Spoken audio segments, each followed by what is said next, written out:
and you can get the height and send everything to the internet through a microcontroller through SMS. So SMS in Africa is pretty cheap, so use that.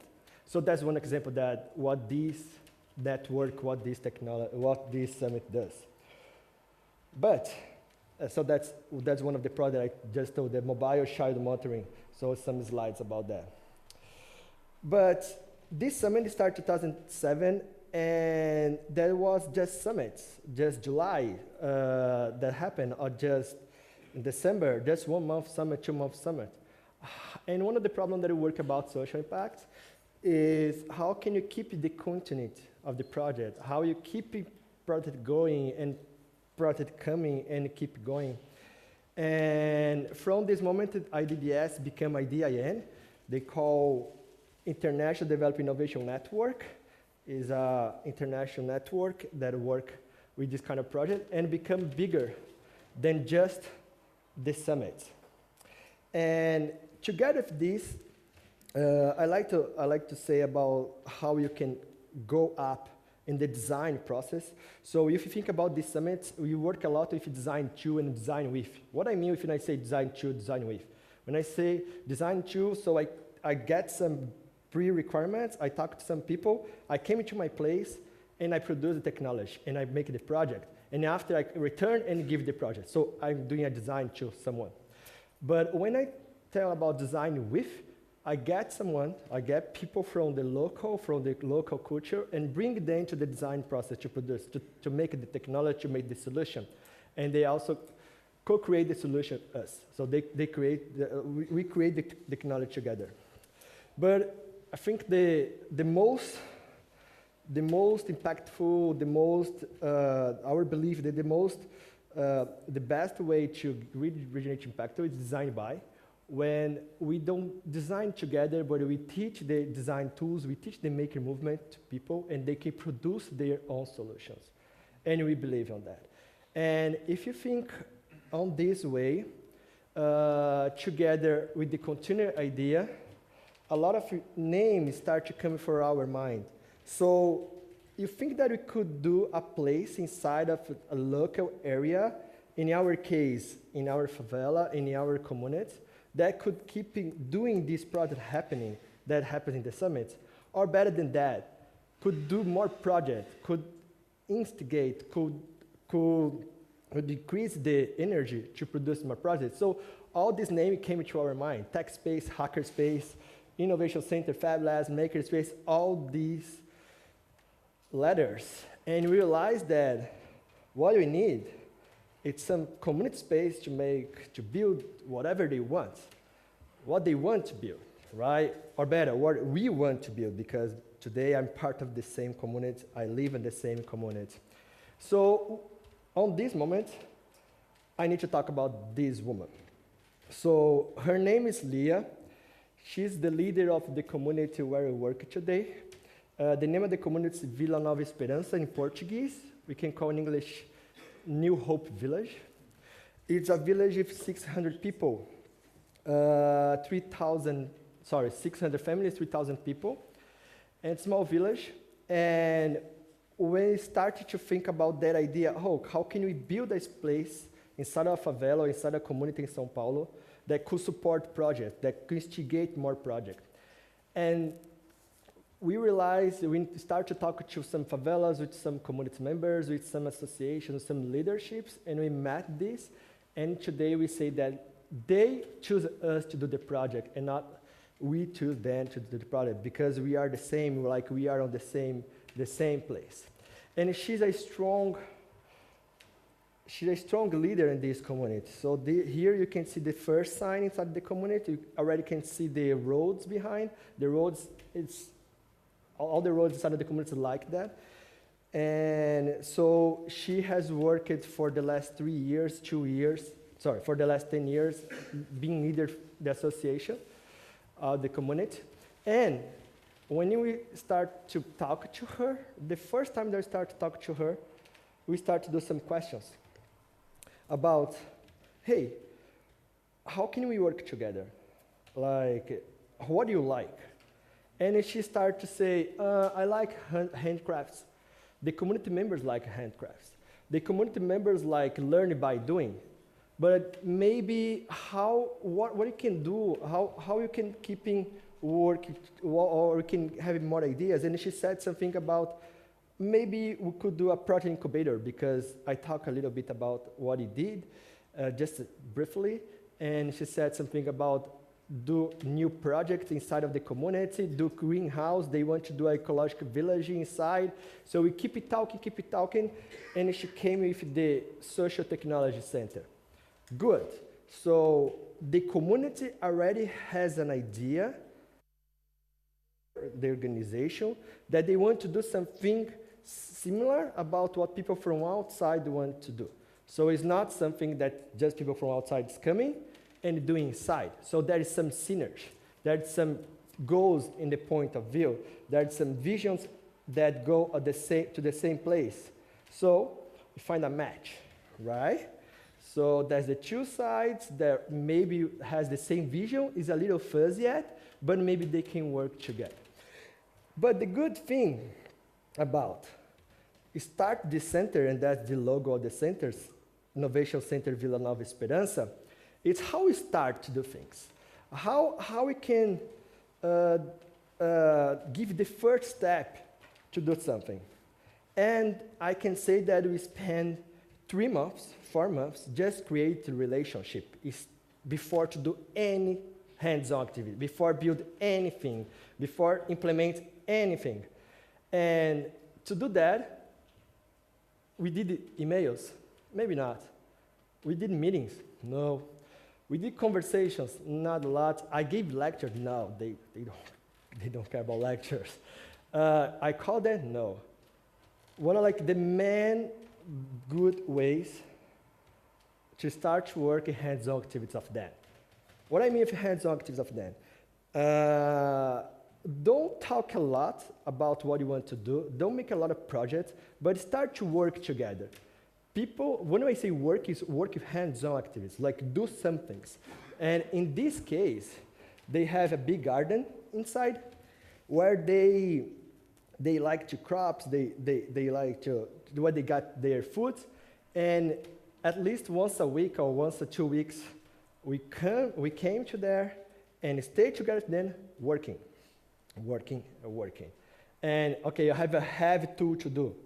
Get the heavy tool to do, even if you are from outside. At the same time that you start to work with your body, with your hands, they start to realize that, oh, okay, this guy is doing the same thing than me. So he's not someone that's just coming and talk. Maybe I want to meet him better. And we start to create a relationship. We start to create a same level of talking. And when you do this kind of hands-on activity on them, we create 2 things that for me, it's the basic of any relationship. The basic of any solid project, that's the relationship and the empathy. So at the same time that we create relationship and they start to trust on us, and we start to be not them and not us, but we all together, we also can see empathy. We also can see better what the problems that we can start to work before to say anything about how we are going to do the project. So you guys are going to realize that this project is very organic, and it wants to be very organic, very unique, because need to get ownership on the community, need that ownership inside of the village, of the people where we work. But what should be our second step? So, okay, now that we work together, we create a relationship, we create empathy, we are a good network inside the community. Should be more emails, meetings, conversation, letters to do things? No. Again, we work as makers, we work as designers. So the second type, hands-on activity of us. So how's the best way to show what we have to show? Is doing things. So we start to do workshops inside the communities. How to build staff, how to build electronics, how to build mechanical things, how to build ideas where you can use the post-its, how to build brainstormings and all that stuff, always doing things with the body.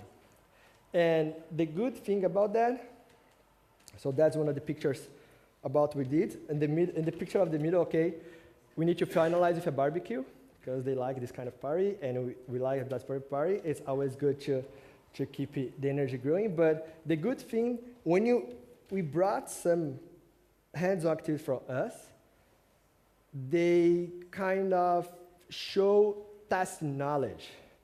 One thing that I realized that when you talk a lot in some space, maybe people don't have they are kind of shy, or they don't have the right open to show what they can do. But when you give a space to they work together, they can show. And maybe sometimes they don't know that they show. They don't know that they know. So you give that kind of space so where they can work and show that they know. And the second thing is about curiosity.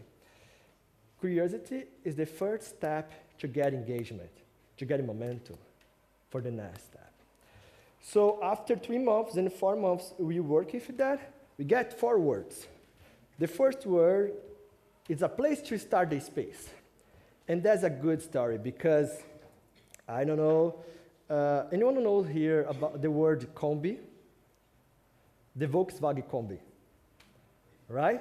We can see a lot of that in Brazil, mainly in poor area. And there's a Volkswagen combi inside of this favela. And we start the makerspace inside of this favela in a garage. So every day at 10 a.m., the Volkswagen combi leave the garage, stop outside, park outside, and the makerspace starts to happen. I'm going to show you some videos so you can see better. And every day at 5 p.m., the Volkswagen combi come back and stop inside. So we need to do some flexible makerspace where you can park your car and you can no need to park your car and use that space. What that's good, because if you came before with your whole project, try to find and try to fill this project inside the community, we know that it's not going to work. So we start to project the work together, the space together with them. So as you guys can see, the whole innovation center is also a prototype. The whole innovation center is also a design process, a maker move, where each step that you build, you will see what's the next step, without to have a next, well-defined next stage. And also handcraft, community radio, and crochet. So was the 3 workshops they asked in the workshops that we did before. So we started to do that. Before we do these real workshops, we started to do the reforming the place, where, as I told before, there was a garage. And in the first floor, there was a lot of things inside. After that, we reform a little bit, and we reform a little bit more. And one thing that's interesting, always people, when talk about makerspace, they say, okay, what should I do inside of them? What should I put inside of my makerspace? What the level of technology should I put inside of my makerspace? And in my opinion, I think that just necessary to people go inside, nothing more than that. Because more than, like, the most important thing in a makerspace, the community that you're building around. And the community need to have ownership on that. So if you put a lot of tools inside, maybe I can scare people because they don't know how to get in. It's not there. They are not friendly with that. But if they ask about the machines, they ask about the tools, good. So we buy after they ask.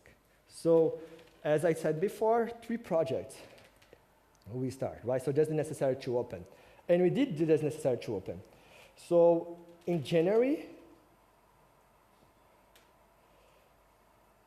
2014, we have just a blank space.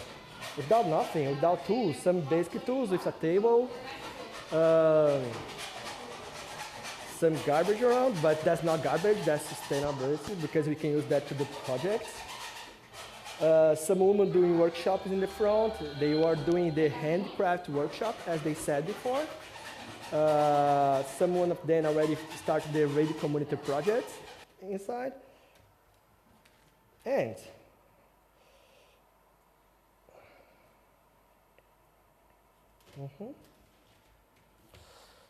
and we start to do workshops about what they said before. So we did workshops of, go ahead, Phil. Great. So we did workshops of websites where we brought some projectors, we called some people inside. That's one of we did 3, and that's one of them. So we gave certificates, and we did workshops of sewing bags, because they asked it, they would like to work on that and learn these basic tools. I know that's not high technology, but it's what they want. So they're getting ownership on that. So they are learning. That's Kelly. It's what her first bag that she does in her life. And she started to come more in the community, in the innovation center, after she learned how to do this too.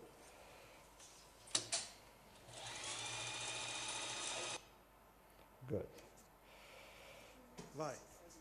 Let me take out this guy here.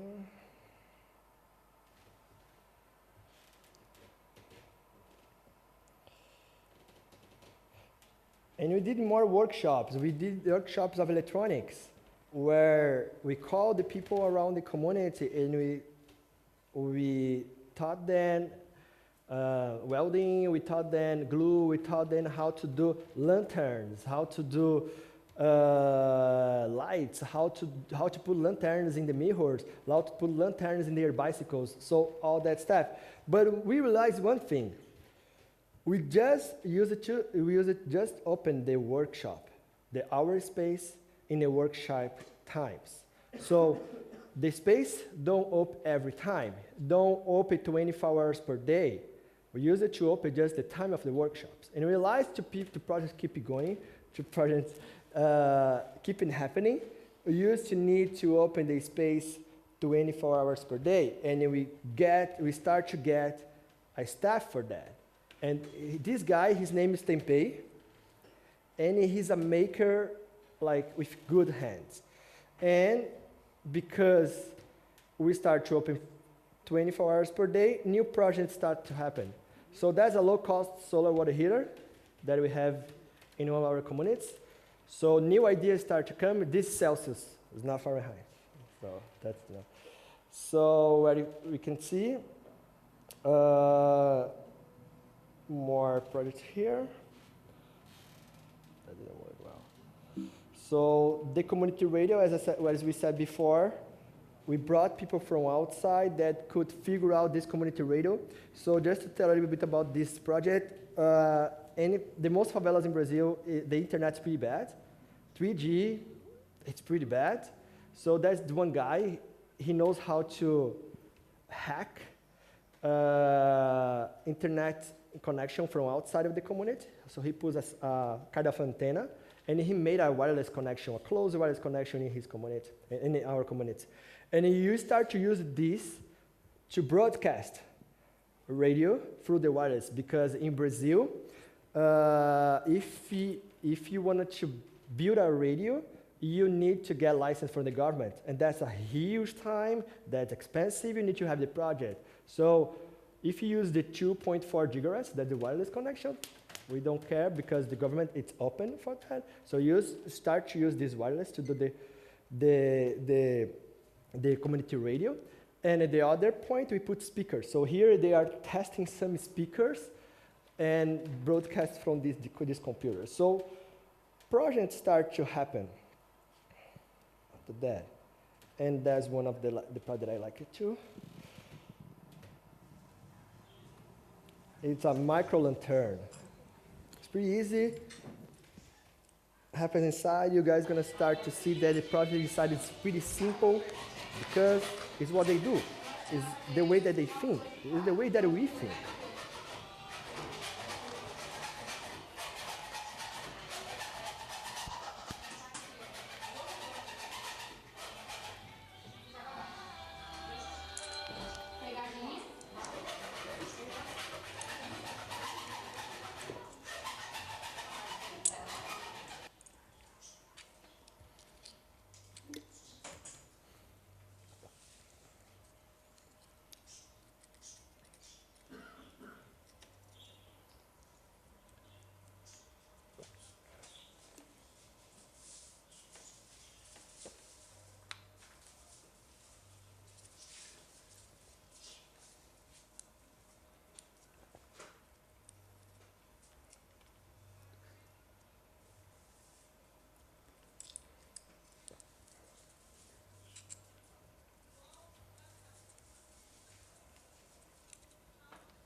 That's cool, right?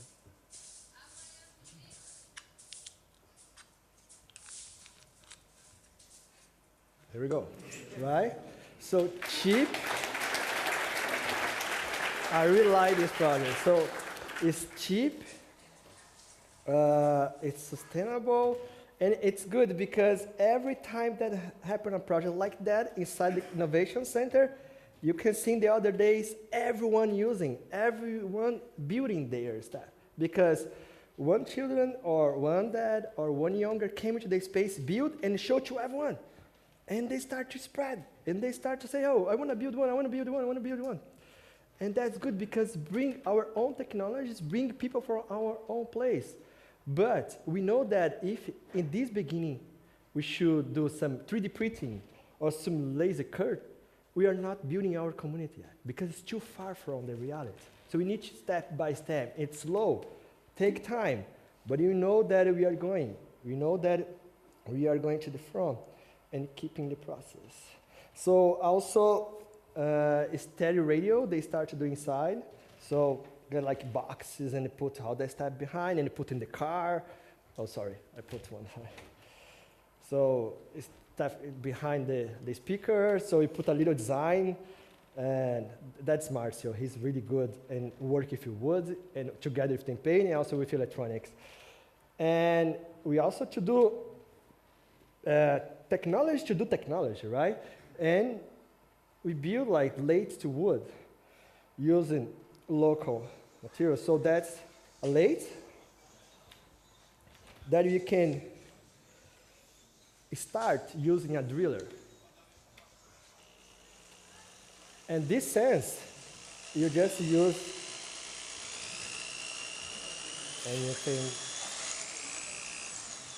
and you can do anything with your wood. You would.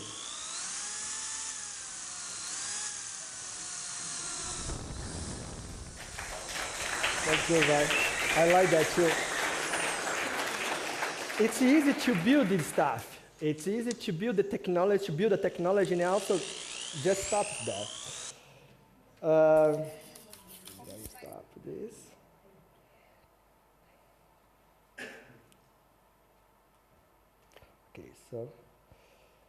Okay, so we built all that stuff, but we realized that how this project started. We have an initial investment and from IDIN, as I said before, but one of our goals is to build a business model, not to work just as an NGO, fundraising and all that stuff, but really have a business model around this.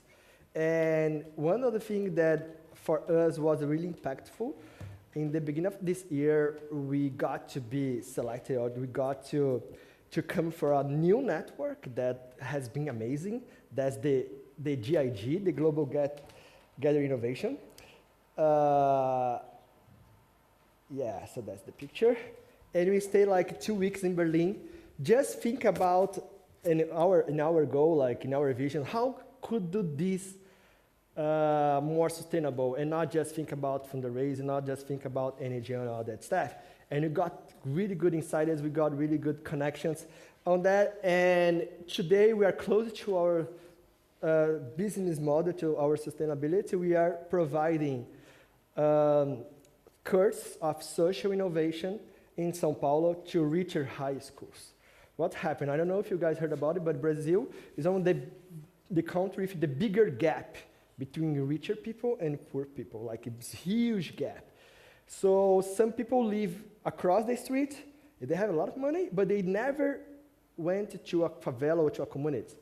But some parents, they know that it's important to know this reality. So they want to pay for this and more. They want to pay for how make my son think about design tools, how to think about such innovation, how to think about produce new technology, not just for the 10% of the world has happened today, but for the other 90% of the world. And we start to provide this kind of courses, and all the profit that came for this course for the high schools came for the innovation center to keep the innovation center growing inside of the community. Our second challenge right now, after 2 years, is the high-tech part. We got a challenge, we got an award in Brazil of a foundation. We're not going to buy a laser cut. It's going to be our first high-tech, high solution inside, high product, high device inside. And we are really curious how people is going to deal with this machine, because we have the ownership of the space, we have the momentum, we have the inspiration for them, but we know that's going to be some challenge, how to model, how to teach, to work with the computers. So that's one of the challenges that we have right now. And that's one of the laser cut. And our third challenge is bigger space. So all that stuff that I just showed you, after I can send you the link after our YouTube channel, become a lot. And our space became small. So we rent a space, another space, in the beginning of this year, in the front of our space. But became small again, because we got new tools, we need materials to build new things. And after we talked to the community about rent this space, that's the second space, the community came to us through LIA, the association, and said, hey, you guys doing a really good thing inside of the community. So take this space here, that's ours, and build a new space where we don't need to pay renting anymore. You don't need to rent and you need to give money, because why are you gonna pay for renting if you are guys doing things for us? So they find a land for us, and we start to do a fundraising for this initial invest to build the new space. That's pretty new, like it happened in the last 2-3 months. And we have a design at least, we have a vision doing inside of the community with workshops, using using their own ideas, how should be that, how should that. And the good thing is because they come with the idea not to do an innovation center, but to do a community space. So the how building is going to be the community space, and innovation center is going to be just a part of that. So we start to be connected and really create things inside the community and not be something outside, even inside. Because they really understand how the innovation center can work. My question for you, that I always think is, imagine if you came in the beginning of 2 years with this project. That's not going to happen, right? Because something from outside, something without vision. So every new step is really important, more than the result. The process for us to build this innovation center is more important, because we are building ownership, we are building knowledge. We are showing what we want to do together. And just to show that, I have a last video.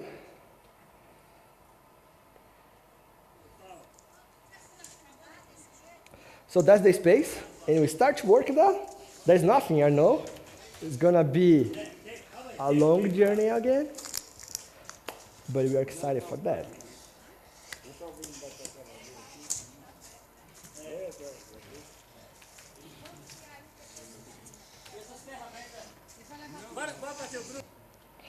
Good.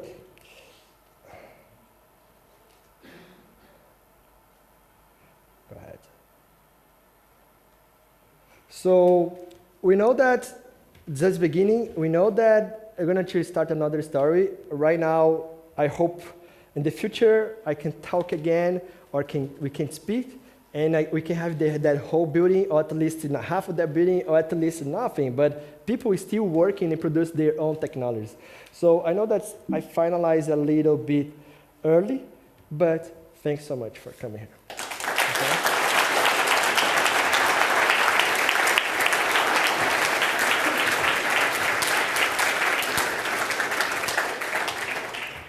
First of all, let me thank you for this very insightful talk, Miguel. If you have any questions, please line up at the microphones here at the hall. Signal Angel, do we have any questions from IRC? Doesn't look like it. No. The front right microphone, please. Hello, thank you for your presentation. I'm wondering, so all the things you did were mainly guided and the kids were not really playing around with stuff, creating something completely new by themselves? Or No, they do things by themselves. So the product that I showed here, they do for themselves. It's organically. We are not giving some guidance. We do guidance through the workshops. We have something inside of the Innovation Center that we call Build It, as workshops that happen every Saturday, where we build something that we already know. For example, bags, in the beginning that I showed the workshop. For example, chairs with pallets. For example, websites, everything like this are workshops. With those knowledge, they started a new project. and how much new stuff did they build that is really constructive for the community? Yes. How much in comparison to the guided things? I think it can say even like the same. We have like workshops happening at the same time. We have this technology, this product that they are doing. And the good thing about that, some of the people that build the technology, they also become instructors inside and build these workshops. And that's a secret that we're keeping there. Okay? Got your answer? Yeah. Yeah, great. The front left microphone, please. Yeah, go ahead. Hello. Thank you very much for this project. It's beautiful. I'd like to know if you have contacts with other spaces like the Garoa Hackerspace or the Rede Mocambos in Campinas. No, I don't know this space, but Let's it's talk. good to know. Yeah, we have a good connect because of the IDFO lab. We have talked to them. We also observe laboratory observe in Rio de Janeiro, but this in Campinas I don't know. And I would love to have these connections because what you want to know, want to be, it's kind of a gate to get in the community. Because you really understand that the worst part is creating relationship. It's create and articulate people inside. And we have that. So now we want partners that know technology. We can figure out all the theater and they can work together for us. Please join us at the Anarchist Village at 2. We are going to have a talk on hack bases. Great, And I'll be we there. can talk about Thank you. more about this. Here. Again, front left, please. Thank you for a great talk. It was real nice. I have a question which might be a little bit off topic, but I believe that some of us in the West have a bit dim idea of a favela and the people who live there, and there are many stereotypes and things like this. Could you please say a few words about how the regular everyday lives of those people in the favelas are and what they do, what do they get their income from, things like this? Okay, so the most people that work in favela, they are employee of someone or they don't have a formal job. So they are brick lawyers, they are vigilantes, they are people that work in house for some people. They don't do a wage per month. They do one thing that we call bicos, so one job here, one job there, one job there. So day by day is the day that they take, not planning a lot to the future because we know that we need to buy something now, so I need this money. I know that I need to buy my food tomorrow, so I need this money. They are really far from from the center of the city where they work. And the worst thing, because this community where we work is is between the city of São Paulo and Taboão. And because the between is right the between, for example, this Vila Nova Esperança, the main street that divides São Paulo and Taboão is this street. So for who you complain about problems, it's always a problem there. Because if you go to the São Paulo government, they say, oh, that's not our problem, it's Taboão. If you go to Taboão, there's our problem, it's São Paulo, and it stay like that. And it's really hard there. So this community, it's around 2 hours and a half of the center of the city. So they spend around 5 hours per day, even 6 hours when rain or have a lot of traffic or before vacations to go and to come back from their jobs. A lot of children around. Yeah, so I think that's one of the reality that we have there. We can say, you ask about average income, between 500 and 1,000 reais, that's kind of 200 US dollars, between 200 and 400 US dollars. Okay, great. The rear left microphone, please. Go ahead. It's really great project, and I was really curious about what you said about the antenna and the radio. So, what do they actually send? Did they set up a station for sending things, or how did Okay, this work? let me tell you the whole story about that. Okay. So there's this guy, his name is Marcio. He's 35 years old, and he's quiet, he's shy. But he's pretty good, like, how hack things. And he used it to work in the northeast of the country in a company that provides internet. But the company failed in the northeast, and happened a lot in Brazil. People came from the north to the south to get a better life. And this company that failed just forgot all the antennas, all that stuff, all the hardware with him, and he kept it. So when he came to the south, he brought that stuff with him, and he started to live in this favela. He didn't have internet, anything, and he said, hey, I know how to steal this guy. I know how to hack that. So he got a kind of a wood, what used as a brush, to do the rest of the antenna. He got some the hardware that he has, and he put it on his house. And he gets a sign, a radio sign. And outside, he found a wireless connection that was opened. And this wireless connection, he talked to the guy, because he found the guy that was responsible for that, and the guy opened the wireless connection for him for some amount for month. That's not allowed, but they make a deal between them. So he used it to pay, I think, around 90 reais. That's around 20 US dollars for this guy to get his internet, to get a connection on that. And this connection he's open inside of the community. So in the beginning, it was just his family. But after that, he started to sell that for other community members and make business. And that's one interesting thing. When you work in favelas, if you are looking for innovation, looking for two things. Illegal things, because I need that someone is working on that, right? Or we call that gambiarra. That's an early stage prototype. And he got this connection, and we thought, oh, this guy's smart. We have a problem of community radio here. How can we use this wireless connection to help the community radio? Because before, we made a lot of research about community radio, and we thought to use the wireless, normal wireless. We thought to use electricity wireless, but electricity inside the community is pretty bad, because they steal also the electricity. And we saw some research about use the wireless connection, and get a laptop computer, use a software, the name is Shoutcast. I don't know if you guys heard about it. So you can do a server. So you broadcast in the wireless, and anyone can use their whole cell phone to hear the community radio. But when you think about cell phones inside of the community, even cell phones need to be smartphones. And smartphones, people that are rich inside the favela, they have a smartphone. But people that are middle class or poor inside the favela, because there's also a gap inside the favela, they don't have that stuff. So to disseminate that stuff, we thought to do using speakers that we call hotspots. So that's one of the prototypes that we did, where we put hotspots inside the favela in each corner. And through our Arduino Raspberry Pi P, you get the wireless connection and transform in audio, and you can pass for the whole community. Great, but even those, we're not working with our whole community, because we are just achieve the richer and the middle class. And the poor people that stay around the community, inside the community, and never leave their house before. Because there are some people that they never leave their house because someone helped them. And they stay really, really far away.